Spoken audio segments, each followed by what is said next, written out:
Wyoming Territory, June 1879. The slap of her father's hand echoed off the barn wall like a gunshot, but it was the words that followed that cut deeper than any blow ever could. "You're a burden, Fallon. Always have been." Fallon Dearing stood frozen in the dirt, her jaw clenched, her fingers curled tight around the handle of the feed bucket she had just dropped. Her breath caught in her throat as her father's voice, once warm when she was little, turned to stone. "I needed a son. Not some half-wild girl who talks to horses like they're people.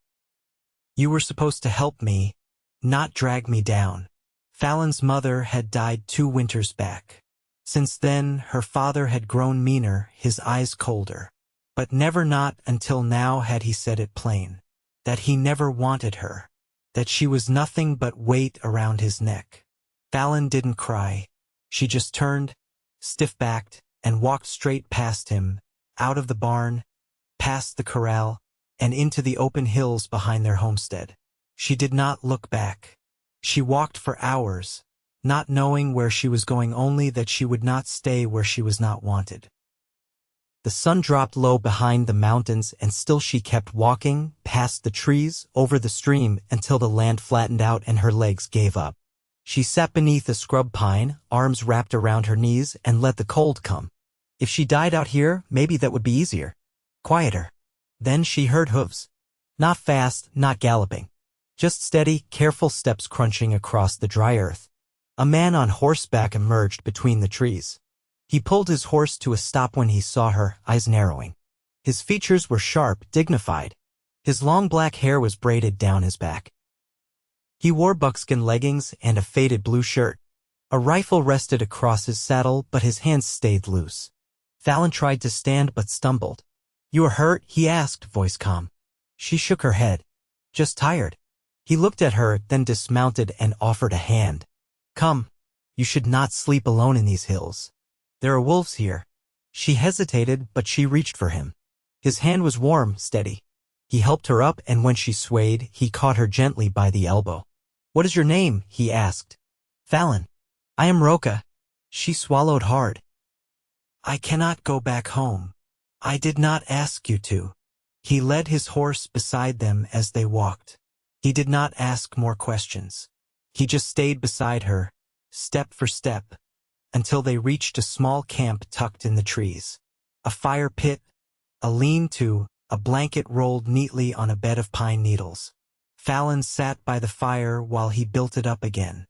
He gave her a strip of dried meat and a tin cup of warm water. "You live out here?" she asked. "I travel between places. My people are near the Tongue River, but I ride alone now. For now." She looked at him across the firelight. "Why?" He met her eyes. "Because I am searching for something. Maybe someone." Fallon looked down at her hands. "I do not belong anywhere." Roka stood and unrolled the extra blanket. He set it beside the fire. "You will rest here tonight. You are not a burden, Fallon. Not to me." Her breath caught. His words were quiet, but they wrapped around her like protection. She lay down without answering. But when she closed her eyes, for the first time in a long time, she did not feel alone. The next morning, Fallon woke to the smell of coffee and the soft murmur of birds in the trees. Roka sat a few feet away, mending a leather strap, his fingers moving with quiet skill. He looked over when she stirred. "You slept well." She nodded. "Thank you." "You are welcome." She hesitated, then asked, "What will you do today?" "I will ride north. I know a place with clean water and shelter. You may come with me if you want." She stared at the ground. "I do not have anything." "You have yourself," he said simply. "That is enough." They rode together that day. Roka had brought a second horse, a smaller bay mare with a kind eye. Fallon rode her easily, more comfortable in the saddle than anywhere else. They did not speak much, but it was not silence that hurt. It was the kind that let her breathe. They stopped by a creek to rest. Roka handed her a small bundle of berries and sat beside her on the rock. He looked out at the water. "My father died when I was young. My mother taught me how to survive. But the loneliness, that is the part no one teaches you how to carry." Fallon's throat tightened. He looked at me like I was nothing. "You are not nothing." She looked up at him. "Why are you being kind to me?" His eyes met hers, dark and steady. "Because you deserve it. And because I see you, Fallon. I see your strength. No one had ever said that before. Not once. She blinked fast, looking away. That night, they stayed in a small cave near the river. Fallon sat beside the fire, brushing the mare's mane with her fingers. Roka was nearby, carving something from a piece of wood. When he finished, he handed it to her. It was a small horse, smooth and shaped with care. For you, he said. She stared at it. Why? He shrugged. To remind you that you are free now. She held it close, her hand trembling. Over the next days, their path curved through the hills and into the valley beyond. Roka showed her how to track deer, how to read the sky. Fallon, in turn, taught him how to mend a saddle strap the way her mother had taught her. They shared food, fire, silence. And something else too. Something that grew between them, slow but steady, like a sapling taking root. One evening, as they watched the sun fall behind the ridge, Fallon turned to him. My father said no one would ever want me. Roka's jaw tightened. He stepped closer. Your father was wrong. She looked up at him. Her voice was barely a whisper. Why do I feel safe with you? Because you are not alone anymore. She reached for his hand. He took it, fingers closing around hers. And in that quiet, golden light, it felt like the beginning of something real. Something they could build. Together. The wind carried the scent of sagebrush and damp earth as they traveled deeper into the valley, where cottonwoods clustered along the winding creek and the hills curved in gentle folds. Fallon rode alongside Roka, her gaze drifting to the scatter of wild lupin growing near the water's edge. She hadn't spoken since they broke camp that morning. He didn't press her. They stopped near a stone outcrop shaped like a sleeping bison. Roka dismounted and led both horses to drink. Fallon stayed in the saddle a moment longer, watching him kneel by the stream to fill their canteens with cool, moving water. I used to think the world ended at the edge of our property, she said, sliding down from the mare. Roka looked up. And now? She crouched beside him. Now I'm not sure where it begins. He passed her a canteen and waited until she drank.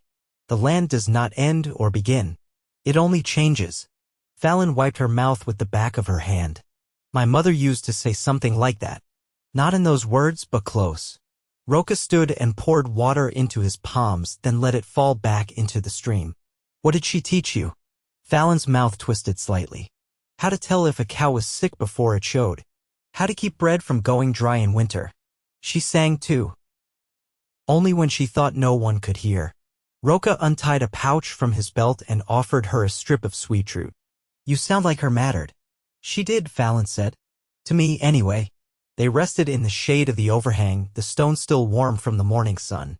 Roka worked a new arrowhead with careful pressure while Fallon stared at the sky through the branches. Did you ever want a family? She asked. He paused, the flint balanced between his fingers. Once. Her gaze dropped to his hands. What happened? He set the stone down and brushed the dust from his palms. There was a raid. On our way to trade. My sister was with me. She was taken. I was left.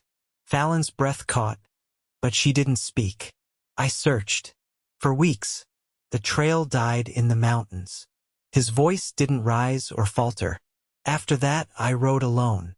She reached for a twig near her boot and began peeling the bark away. You never found her? He shook his head once. But I still look. They sat in silence after that, the kind that didn't ask for filling. When the sun lowered, they rode again, following a herd trail that wove between low hills. Fallon watched a hawk circle overhead, its wings cutting against the blue.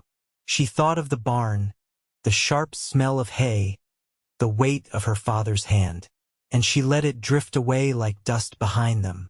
That evening, they made camp near a grove of juniper. Roka prepared fish he'd caught with a snare across the creek. Fallon gathered the driest branches she could find and stacked them neatly, the way her mother once had. She didn't ask if they'd keep traveling. She already knew they would. As they ate, Fallon glanced across the fire. Do you think people can change? Roka looked at her, not answering right away. Not all. But some do.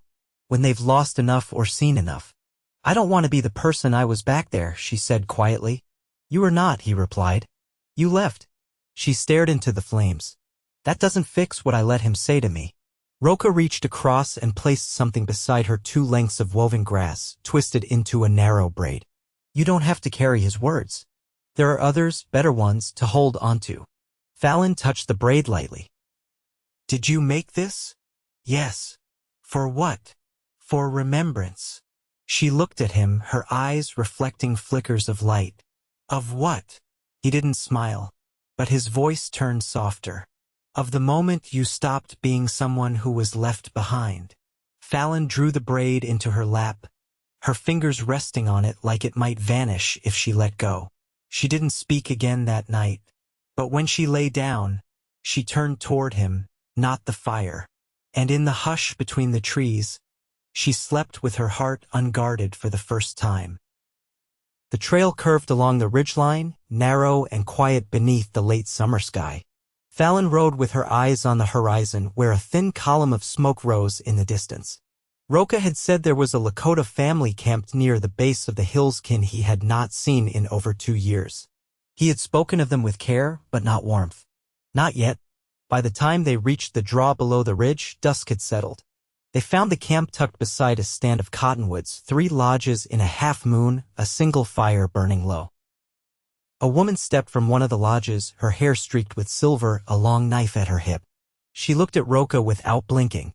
You ride alone no longer, she said in Lakota. Fallon watched as Roka dismounted and met the woman's gaze. This is Fallon. She is with me. The woman's eyes turned, sharp and measured. Fallon stood her ground, though her boots were dust-caked and her shoulders ached from the ride. I am Wichapi, the woman said. You may sleep here. They were given a place near the fire, a blanket laid on soft ground. A boy of perhaps 10 years brought them a kettle of boiled roots and venison. He said nothing, but his eyes lingered on Fallon with open curiosity. Later, when the fire had burned to coals, Roka pulled his blanket beside hers. His voice was low. She is my father's sister. She kept my mother's belongings after the raid. Fallon turned toward him. You didn't tell her everything. No. Not yet. She traced the edge of her blanket. Will you? Roka's gaze followed the shadows beyond the firelight. When it is time. They stayed 3 days. Fallon helped the women grind dried corn, her hands learning the rhythm of the stone. She listened more than she spoke. The boy brought her a carved pipe one morning and sat beside her without a word. At night, she lay beside Roka beneath a pelt draped over both their shoulders, the warmth between them unspoken but steady. On the 4th morning, Wichapi called Roka away. Fallon walked to the creek with the boy, who finally spoke. You're not from here. No, she said. Are you staying? She hesitated. I don't know. He squatted by the water, tossing pebbles at a log. You talk like someone who wants to. Fallon crouched beside him. Maybe I do. When Roka returned, he carried a bundle wrapped in dyed cloth. He set it down before Fallon. This was my mother's, he said. My aunt kept it for me. Fallon unfolded the bundle. Inside lay a beaded sash, soft with age, and a small pouch made of tanned hide. She touched the beads lightly, then looked up at him. Why give this to me?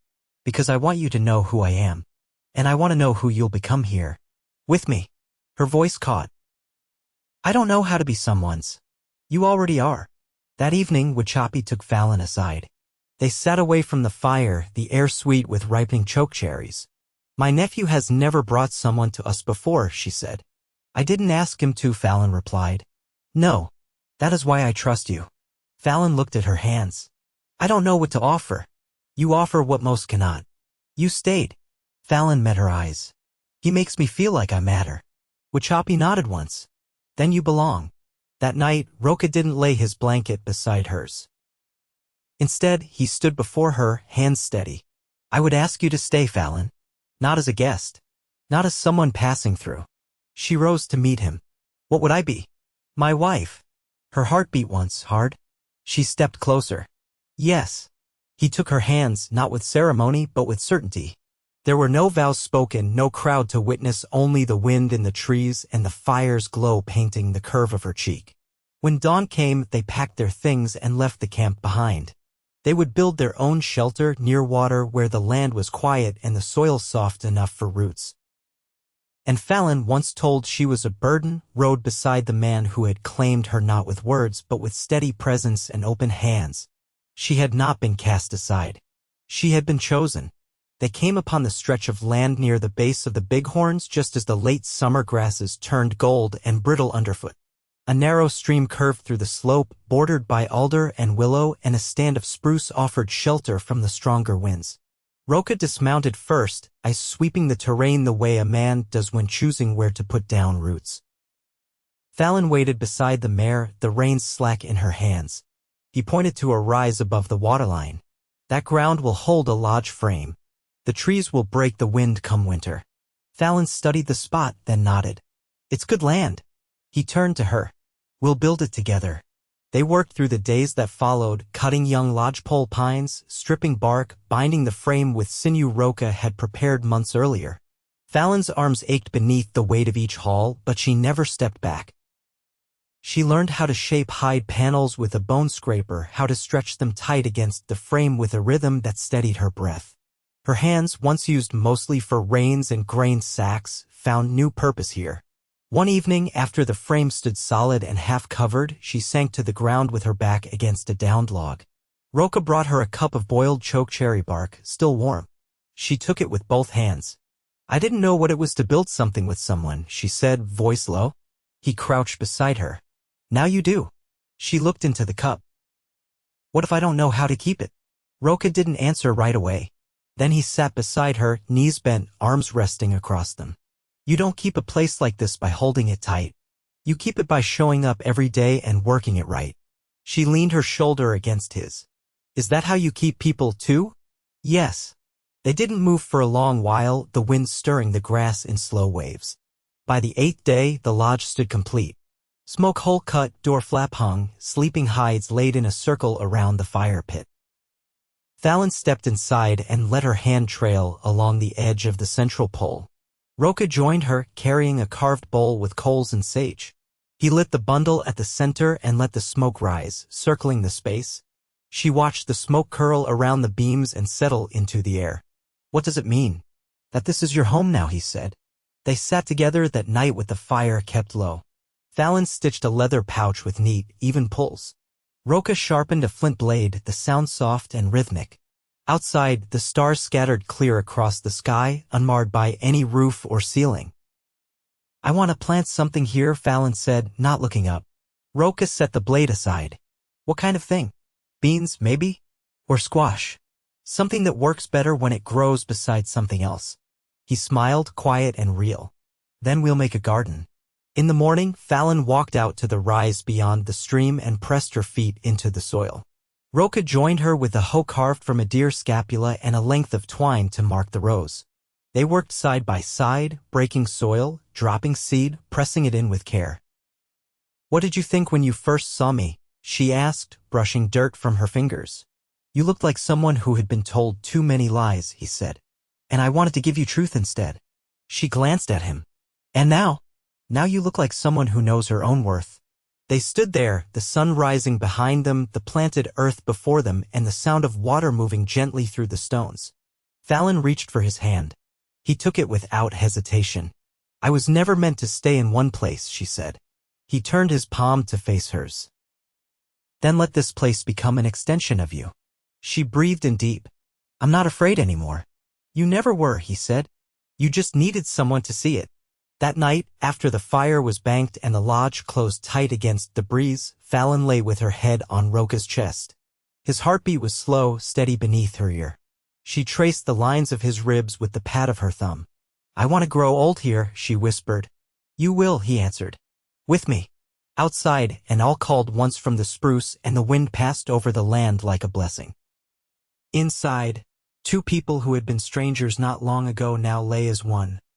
Wrapped in warmth and the promise of what they would build thread by thread, root by root, day by day. Fall came slow to the valley, the trees turning yellow one by one, never in a rush. Morning frost began to gather along the edges of the creek, and the wind carried the scent of pine sap and smoke. Fallon rose earlier now, her body tuning itself to the pull of the season. Roka had begun setting traps farther up the slope, and she had taken to walking the perimeter of their small field, eyes scanning for signs of deer or foxes. The earth, once soft and open, had hardened beneath her boots. Still, the roots they'd planted held. One afternoon, Fallon returned from gathering chokecherry bark to find a stranger's horse tied near the lodge. The man beside it was older, his coat worn and patched, a rifle slung across his back. Roka stood between him and the door, his posture straight but unthreatening. Fallon didn't slow. "This man a friend of yours?" The stranger tipped his hat. "Name's Elijah Dearing." Her breath caught, legs suddenly leaden. "I'm her father," the man said. Roka didn't move. "She has a say in whether you stay." Fallon stepped between them, her voice flat. "Why are you here?" Elijah scratched the side of his neck. "Heard from a trader out of Sheridan that a woman riding with a Lakota man was seen near the Bighorns. Figured it might be you." Fallon crossed her arms. "And if it was?" Elijah removed his hat. "I came to say I was wrong. About you.